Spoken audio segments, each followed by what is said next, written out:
রকম দেখায় আপনাদের? খোঁজ নেন, প্রশাসনে বসে আছেন, খোঁজ নেন, পারলে থামাই দেন। আজকে আমি ভদ্রতা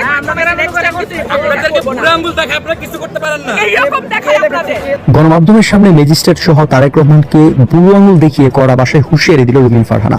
ব্রাহ্মণবাড়িয়ায় নিজ আসনে রাজনৈতিক প্রচারণা সমাবেশে ম্যাজিস্ট্রেটের সাথে বাকবিতণ্ডায় জড়ালো রুমিন ফারহানা। কথা কাটাকাটির এক পর্যায়ে গণমাধ্যমের সামনেই ওই ম্যাজিস্ট্রেটকে বুড়ো আঙুল দেখিয়ে হুঁশিয়ারি করে বলেন, আমি রুমিন ফারহানা, আমার কোনো দল লাগে না, আমি একাই 100। এরকম করে বুড়ো আঙুল তোমাদের দেখিয়ে দিলাম, নেক্সট টাইম আর ক্ষমা করবো না। তুমি সহ তোমার প্রশাসনের যে কয়টা আছে সব কয়টাকে নেক্সট টাইমে কবর করে দিব। এখন ভাই রুমিন ফারহানার এই আচরণ বারবার ইঙ্গিত দিচ্ছে তারেক রহমান এবং বিএনপিকে বর্তমানে তিনি কতটা ঘৃণা করেন।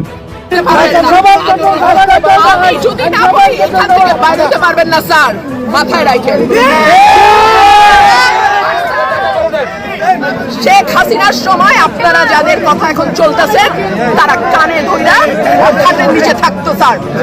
আমি রুমিন ফারহানা, কোনো দল লাগে না আমার।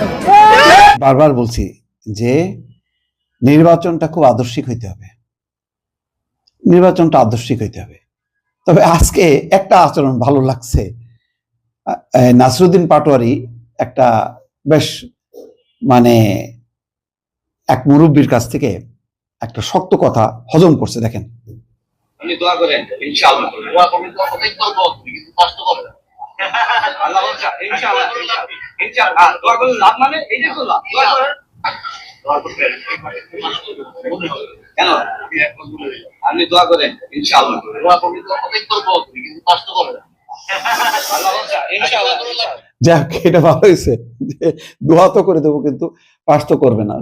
নাসরুদ্দিন পাটোয়ারি বেশ যে কয়টা ক্লিপ আমি দেখছি সবগুলি খুব অ্যাগ্রেসিভ ছিল এবং মির্জা আব্বাসের প্রতি ইঙ্গিত করে চাঁদাবাজ এটা সেটা বলা টলা, এগুলি ঠিক না। মানে একটা বয়সের এত ব্যবধান আছে, রাজনীতিরও একটা নতুন সংস্কৃতি আমরা গড়ে তুলতে চাই, সেখানে এটা মানানসই না। যাক, এটা নিয়ে আমি কথা বলছি। তো যাক, এখানে নাসরুদ্দিন পাটোয়ারি ভালোভাবে হ্যান্ডেল করছে, কিন্তু ম্যাজিস্ট্রেটের সাথে রুমিন ফারহানা যেভাবে যে বডি ল্যাঙ্গুয়েজে যেভাবে হুমকি ধামকি, তাহলে ওরা ঠিক আছে, তারা আচরণবিধি রক্ষা করার জন্য বলবে, আপনার পছন্দ না হতে পারে, কিন্তু প্রেজেন্টেশনটা যদি ওইভাবে হয় তাহলে তো তারা অনেক যৌক্তিক বা সঠিক জিনিসও নিয়ে কথা বলতে চাইবে না, তাহলে আচরণবিধি তো লঙ্ঘন হয়ে যাবে। কারণ প্রার্থী এবং তার সমর্থকদের একটা প্রবণতাই থাকবে যে আচরণবিধি লঙ্ঘন করা। সেখানে বাধার প্রাচীর দাঁড়াবে নির্বাচন কমিশনের পক্ষ থেকে। এখন দায়িত্বরত ম্যাজিস্ট্রেটরা, তারা যে বলবে যে এটা ঠিক না, ওটা ঠিক না, আপনার পছন্দ হোক বা না হোক, কিন্তু এইভাবে যদি সবাইকে নিয়ে প্রতিরোধ করতে যান তাহলে তো ভয় পেয়ে যাবে। এমনি তো প্রশাসন, আমি বারবার বলি, পুলিশ প্রশাসন তো দুর্বল, নাজুক অবস্থার মধ্যে আছে। তো এইভাবে যদি মানে অ্যাগ্রেসিভলি যদি মানে আচরণ করা হয় তাহলে নির্বাচন কমিশনের যে দায়িত্বপ্রাপ্ত এই ম্যাজিস্ট্রেটরা তারা কিভাবে দায়িত্ব পালন করবে? এটা তো সহযোগিতা লাগবে, এটা তো একপাক্ষিক ব্যাপার না। আমি তো বললামই তো আপনার, এটা আমিও যদি নির্বাচন করতে নামি, কিছু আচরণ বিধি লঙ্ঘনের একটা প্রবণতা হবে এবং ম্যাজিস্ট্রেট যারা যারা নির্বাচন কমিশন তারা এসে ধরবে, এটা ঠিক না, ওটা ঠিক না, এটা বলবেই।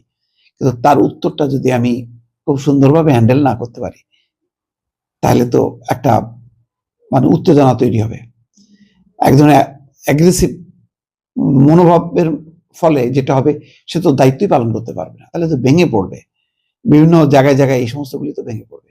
সুতরাং আমি বারবার বলি, সেই নাসরুদ্দিন পাটোয়ারিকে বলি, রুমিন ফারহানাকে বলি, প্লিজ একটা এমন ভাবে আচরণ করেন যেখান থেকে অন্যরা শিখবে, যাতে ভেঙে চুরে না পড়ে। আপনার ক্ষমতা আছে বলে আপনি ক্ষমতাটা দেখেন না, এটা শালীনভাবে সুন্দরভাবে উন্নত রাজনৈতিক সাংস্কৃতিক যে একটা অবস্থান সেটা আমাদেরকে ধরে রাখতে হবে। এবং এটাই তো পরীক্ষার সময়। আপনার আচরণ দেখে ভোটাররা ভোট দেবে, ভোটাররা কিন্তু বাধ্য না, ভোটাররা আর শক্তিকে ভয় পায় না, এটাও মনে রাখবে।